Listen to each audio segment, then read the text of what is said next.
welcome to Toronto. We're glad you have Thank you very much. I'm glad to be here.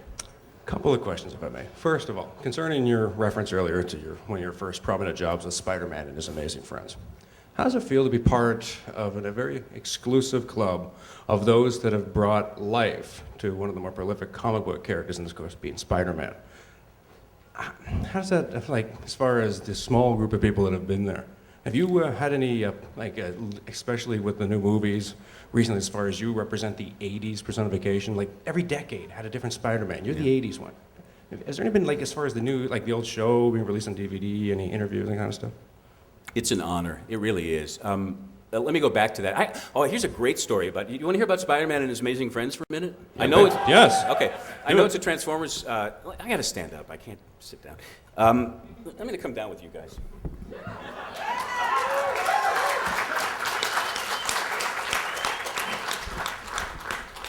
Hey, this is better, don't you think?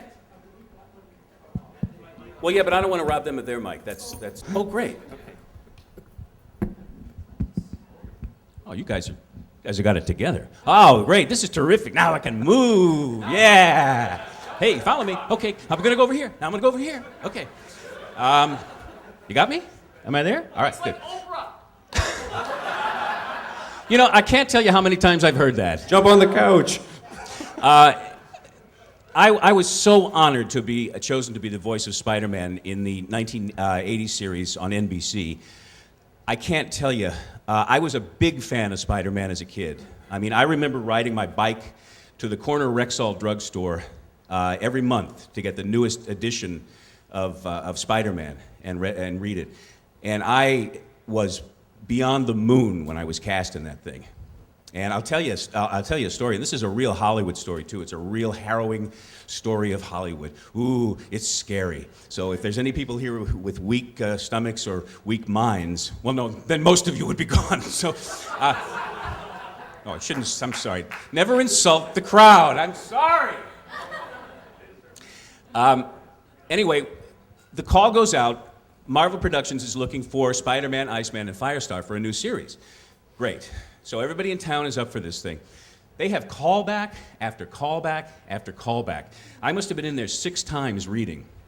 Finally, at the last audition, in the studio were Frank Welker, myself, and Kathy Garver. And we read one of the scenes together, which they recorded. And I remember Dennis Marks came out. Dennis, rest his soul, he passed away several years ago, was our producer. And he was a wonderful, wonderful gentleman. He came out and he said, "This is our team. You're our guys. So we're going to do the show." And I was like, holy cow. It's going to be Frank Welker, Kathy Garver, and me. Wow. So on the way home, I'm like, okay, this is really spooky. I got to do this now. Now, I had training as an actor, but I had never, ever, ever done a cartoon series before. I didn't know how to do it, really. I mean, I was just approaching it as an actor. And I knew there were techniques and stuff involved that I didn't know anything about. And then it occurred to me, I said, wait a minute. I got the best voice actors in the world standing on either side of me. I got Frank Welker here. All you got to do is do what Frank does. If Frank is loud, you be loud. If Frank is soft, you be soft. Simple. So now I'm feeling pretty good. A week goes by. And I run into a friend of mine, and she says, "Oh, I'm sorry about Spider-Man." I said, "What?" She said, "I'm sorry about Spider-Man. You didn't get it." I said, "What do you mean I didn't get it? The producer came out and said that we were the team, and I was the Spider Boy."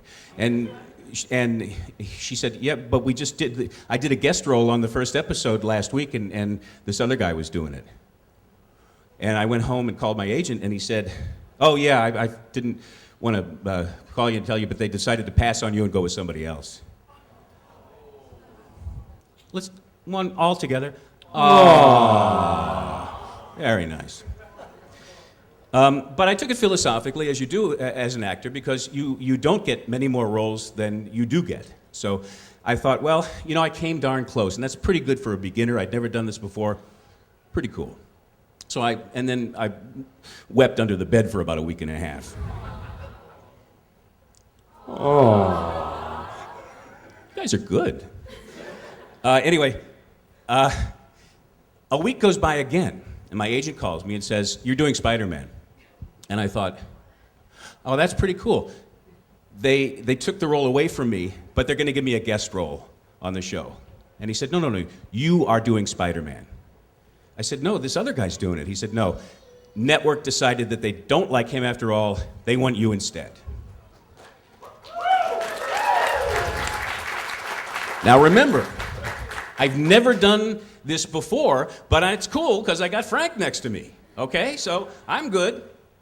Well, they'd already recorded the episode, so all they needed was my line, so I was the only one there. In this big studio with the director and the producer behind these glass booth, with me standing at a microphone with a script on a music stand, not knowing what the hell to do. And thank God for Alan Deinhardt, who was our director. He directed the first 13 episodes of that show. He talked me through it, and he was unmerciful with me at the same time. It was a harrowing experience. I did all my lines, as they say, discreetly, and then they dropped my stuff in. And it all seemed to work. But that's the type of stuff that happens in Hollywood. You have it, you don't have it, you have it again. It's rags to riches to rags. So that's my Spider-Man story. Everybody applaud now. Thank you.